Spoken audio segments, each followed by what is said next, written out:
We're at E3 Judges Day here in sunny Los Angeles, and we're looking at SOCOM Confrontation. And right now what we're seeing is one of the new entrances into the classic Crossroads map, which most fans who have played previous SOCOM games will recognize immediately. So right now there's a firefight happening near one actually of the 16-player spawn points. As you can see, all of our vehicles are destructible, and there's also a lot of other destructible debris and whatnot within the levels. You'll see propane tanks, stuff like that you can take advantage of, and if you can blow up around the enemies, you will take them out and get kills for those. So right to our right is the embassy. There's a good example of the destructible environments right there. So this is the spawn point for the mercs and the 32 players. Right across the map, you can see the line in the background, which is the spawn point for the commandos and the special forces or whoever, whatever happens to be over there, depending on what you're playing as when you join a clan. Going through things like the garbage bags, the cars, those things are all destructible. Of course, the garbage bags aren't going to hurt anybody. So.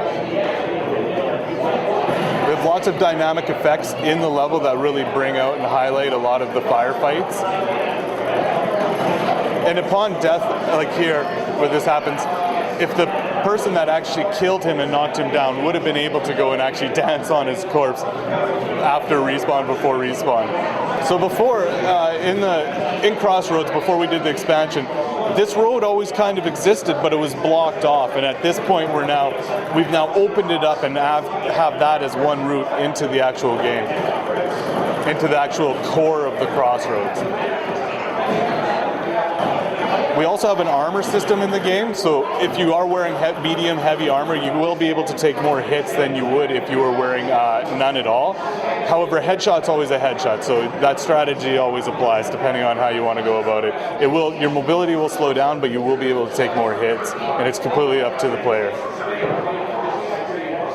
So as you can see, our merc is running around. There's different areas, like if you jump over this and down, you're going to hit some water. This is waist height, but you'll be safe, and at this point you can crawl out of this. This just happens to be one extra way to get into the center of the level a little faster. We don't want to stop the players from getting into combat or getting into the heat of the battle, especially in a suppression game mode, which is typically a death match.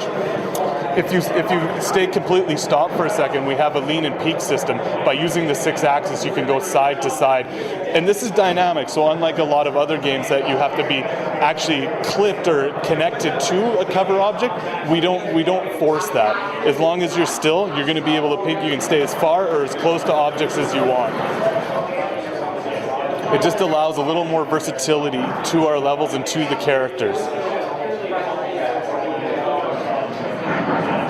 You can see in the background is the classic tower that was in the original SOCOM Crossroads level. It's still available. You can get up there and control most of the middle of the map by doing so in the courtyard area around the gazebo. You notice that we have all there's also, if people are firing around you, you'll see that the threat indicator on your reticle. There's lots of rooftop accesses now. So one of the things that we really wanted to push forward was allow the momentum and the mobility through level in a way that didn't exist in the previous level. So at that point, directly behind us, we have a lot of individuals hanging out up on the roofs. These guys are basically defending our core location, being the bomb point if you're playing a demo mode.